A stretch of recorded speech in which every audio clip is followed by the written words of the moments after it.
ఒక dead body పోతుంది కదా అని చెప్పేసి తీసుకుపోయి పేషెంట్ను అడ్మిట్ చేయకుండా డెడ్ బాడీ పోయింది హాస్పిటల్ నుండి కాబట్టి నేను ఈ హాస్పిటల్లో అడ్మిట్ చేయని తీసుకుపోయి చంపుకునేటువంటి మూర్ఖుల గురించి నేనేం మాట్లాడతా? నేనేం మాట్లాడా?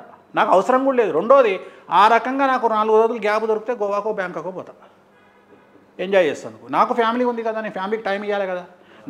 నాది డాక్టర్ లాంటి ప్రొఫెషనే బ్రో. డాక్టర్లు సంవత్సరం అంతా కష్టపడి 10 రోజులు యూరోప్కో ఎట్టబోతారు.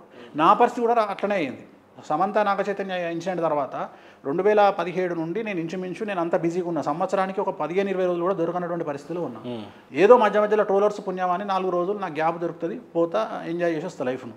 సో ఇలాంటి సంఘటనలు, జగన్మోహన్ రెడ్డి ఓడిపోయింది కాబట్టి వేణుస్వామి గ్రాఫ్ తగ్గిపోయిందనో, వేణుస్వామి పవర్ తగ్గిపోయిందో అనుకునేటువంటి గోపీలకు చాలామంది జగన్మోహన్ రెడ్డి తర్వాత ఓడిపోయింది సరే, ముఖ్యమంత్రి ఎవరయ్యారు అనేది పక్కన పెడితే, మీరు షూట్ చేసి ఒక వీడియో అయితే వదలడం జరిగింది.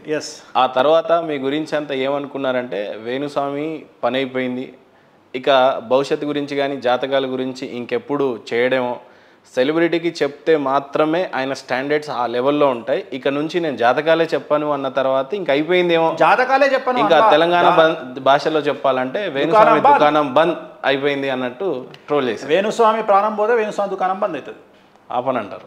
వేణుస్వామి ప్రాణం పోతే వేణుస్వామి దుకాణం బంద్ అవుతుంది. అప్పటిదాకా వేణుస్వామి ఆలోచన చిన్న గ్యాప్ ఇచ్చిండు. వేణుస్వామి ఎందుకు ఇచ్చిండు అంటే 2 తెలుగు రాష్ట్రాల్లో ఉన్న వ్యాక్యూమ్ వేణుస్వామి క్లియర్ చేసుకుండు. అంటే ఇంతకంటే లేదు ఇక. ఇప్పుడు ఒక ఏరియాలో బట్ గట్స్ ఉండాలి స్వామి అలాంటి వీడియో పెట్టడానికి, యాక్సెప్ట్ చేయడానికి కూడా. నేను మొగోడిని కదా, వేరే వాళ్ళలాగా ప్లేట్ ఫిరాయిస్తలేను కదా. వేరే స్వామీజీలు, ఇప్పుడు మీరు మాట్లాడిన ఆంధ్రప్రదేశ్ 2 స్వామీజీలు దుకాణం తెల్లారే ఇట్లా తిప్పిరు, నేను తిప్పలే. నేను అదే స్టాండ్ మీద ఉన్నా. ఇప్పుడు కూడా చెప్తున్నా, నేను కూటమి గెలుస్తుంది ఒకవేళ కలుస్తే అని చెప్పిన వీడియో నా దగ్గర ఉన్నా, నేను మాట్లాడతలేను. నేను అదే స్టాండ్ మీద ఉన్నా. ఎందుకంటే నా ఫెయిల్యూర్ ఒకటి జరిగింది, నేను ఒప్పుకుంటున్నా. కానీ నేను ఇట్లా ప్లేట్ ఫిరాయించే మనిషిని కాదు. గట్స్ ఉండాలి, 100% గట్స్ ఉండాలి. ఆ గట్స్ నాకు ఉన్నాయి, ఒప్పుకునే గట్స్ నాకు ఉన్నాయి. నన్ను ఈ ఒక్క ఇన్సిడెంట్ చూపించి వేణుస్వామి దుకాణం బంద్ చేస్తాడు, వేణుస్వామి దుకాణం బంద్. బట్ ఒక విషయం నాకు కూడా అడగాలనిపించింది స్వామి, చిన్న కష్టం వచ్చినప్పుడే వెనుదిరిగిపోతారు. అంతెందుకు జగన్మోహన్ రెడ్డి లాంటి స్టాండర్డ్ ఉన్న లీడరు ఫెయిల్ అయిన తర్వాత అసెంబ్లీలో నిలబడడానికి ధైర్యం చూపించాలి. ఒకటి, పవన్ కళ్యాణ్ వ్యక్తిగతంగా విమర్శించండు, అంత పెద్ద ఫెయిల్యూర్ వచ్చినప్పుడు యాక్సెప్ట్ చేసే ధైర్యం లేదని ఒకటి. రెండో ఫెయిల్యూర్, కేసీఆర్ గారు ఓడిపోయిన తర్వాత కనీసం ప్రెస్ మీట్ పెట్టలే.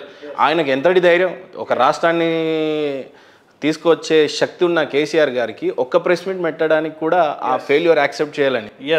బట్ నేను ఫెయిల్ అయ్యాను, అమ్మవారికి లేకపోతే వెంకటేశ్వర స్వామికి క్షమాపణలు కోరుతూ అంత పెద్ద వీడియో తీశారు. ఏంటి మీ గట్స్ ఏంటి అసలు? నా పవరే వాళ్ళిద్దరు, నా నమ్మకం అది, నా నమ్మకం. ఇప్పుడు జీవితాంతం చంద్రబాబు నాయుడును జగన్మోహన్ రెడ్డి తిడతాడు, జగన్మోహన్ రెడ్డిని చంద్రబాబు తిడతాడు. తెలంగాణకు వస్తే రేవంత్ రెడ్డిని కేసీఆర్ తిడతాడు, కేసీఆర్ను రేవంత్ రెడ్డి తిడతాడు. వీళ్ళ నుండి పొగడతలు ఎక్స్పెక్ట్ చేయడం అంటే వాళ్ళంత పిచ్చి ముండా కొడుకులు ప్రపంచంలో ఉండరు. నెవర్, అది ఎప్పుడు జరగదు కూడా, అది జరగదు. అట్లనే నన్ను విమర్శించే వాళ్ళు ఎప్పుడు నన్ను విమర్శిస్తారు కదా. అసలు నేను ఆ వీడియో రిలీజ్ చేయడానికి ప్రధానమైనటువంటి కారణం ఏంటంటే, నాకు తెలియకుండా జరుగుతున్నటువంటి ఒక ఇన్సిడెంట్ ఏంటంటే, నేను క్రికెట్ ప్రిడిక్షన్ చెప్పినా, ఎలక్షన్ ప్రిడిక్షన్ చెప్పినా, నాకు తెలియకుండా నా వల్ల జరుగుతున్న అతిపెద్ద తప్పు ఏంటంటే బెట్టింగ్లు కడుతున్నారు జనాలు నన్ను నమ్ముకొని. అది నన్ను చాలా బాధించింది. కరెక్ట్. ఆ ఒక్క కారణం చేత ఆ రోజు నేను ఆ వీడియో పెట్టిన.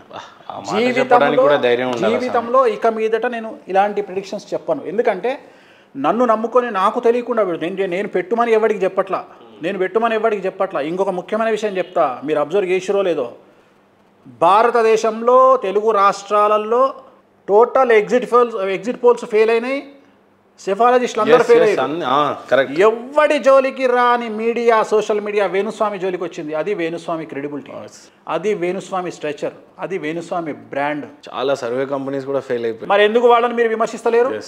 మీరు మనుషులు కాదా? చాలా గొప్పగా మాట్లాడుకునే ఆరామస్థాన్ గారు అంత గొప్పగా వైఫల్యం చెందితే దాన్ని ఏ రకంగా చూడొచ్చు? అది ఆరామస్థాన్ జాతకం. ఆరామస్థాన్ నాకు సన్నిహితుడు, చాలా క్లోజ్ పర్సన్. ఆరామస్థాను గ్రౌండ్లో తిరిగిండు, పనిచేసిండు. గెలుపు గురించి నేను మాట్లాడా. ఎప్పుడు గెలుపును ప్రకృతి బ్యాలెన్స్ చేస్తుంది. ప్రకృతికి విరుద్ధంగా జరిగినటువంటి ప్రతి అంశాన్ని ప్రకృతి బ్యాలెన్స్ చేస్తుంది. నేను అదే నమ్ముతా. రాజశేఖర్ రెడ్డి గారు సీట్లో ఉండరు అని చెప్పినప్పుడు నన్ను చాలామంది తిట్టిరు. సెప్టెంబర్ 2 నుండి సెప్టెంబర్ 2009 సెప్టెంబర్ 2 నుండి 9వ తేదీ లోపల రాజశేఖర్ రెడ్డి గారు సీట్లో ఉండరు ఇన్ ద సెన్స్ ఆయన దిగిపోతాడా చనిపోతాడా అనేది క్వశ్చన్ మార్క్. జరిగింది కదా, చనిపోయిండు. జయలలిత చనిపోయింది కదా, ఇందిరాగాంధీ చనిపోయింది కదా. సో ప్రకృతి బ్యాలెన్స్ చేస్తుంది, అది నాకు అనవసరం. ఏమైంది, ఎక్కడ ఏమైంది, తెలంగాణలో ఏం జరుగుతుంది, ఆంధ్రాలో ఏం జరుగుతుంది నేను చెప్పదలుచుకోలేను, నేను ప్రిడిక్షన్స్ ఇవ్వదలుచుకోలేను, ఓన్లీ పోస్ట్ మార్టం చేస్తున్నా ఇప్పుడు. నేను ప్రిడిక్షన్స్ అసలు ఇవ్వను.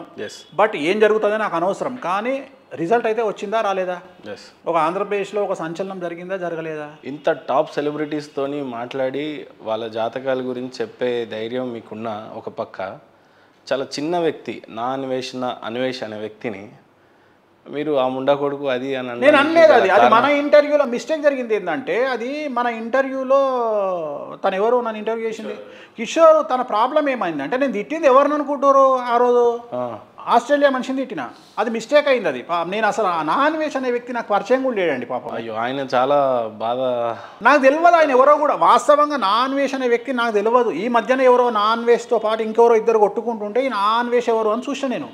నాకు అసలు నాన్వేష్ ఎవరో తెలియదు. నేను నాన్వేష్ని తిట్టలే, నేను ఆస్ట్రేలియా దేశంలో ఉన్న వ్యక్తిని తిట్టిన, పారిపోయిన పక్క. అన్వేష్ అనే వ్యక్తి తన వ్యక్తిగతంగా దేశాలన్నీ తిరుగుతూ ఒక గిన్నిస్ వరల్డ్ బుక్ రికార్డులో ఆయన గుర్తింపు పొందాలన్న. నేను ఎందుకు తిడతానండి, నేను అట్లాంటి వ్యక్తిని నేను ఎందుకు తిడతా? నాకు ఇంకొకటి ఏదో సామెత ఉంది, మోకాల మీద కొడితే పన్ను రాలని అని. నేను ఆయన గురించి నేను ఎందుకు మాట్లాడతా? నాకు సంబంధమే లేని వ్యక్తి కదా, నాకు సంబంధం లేదు. నిజంగా కూడా నేను ఆయన గురించి మాట్లాడలే, అది ఎక్కడనో మిస్టేక్.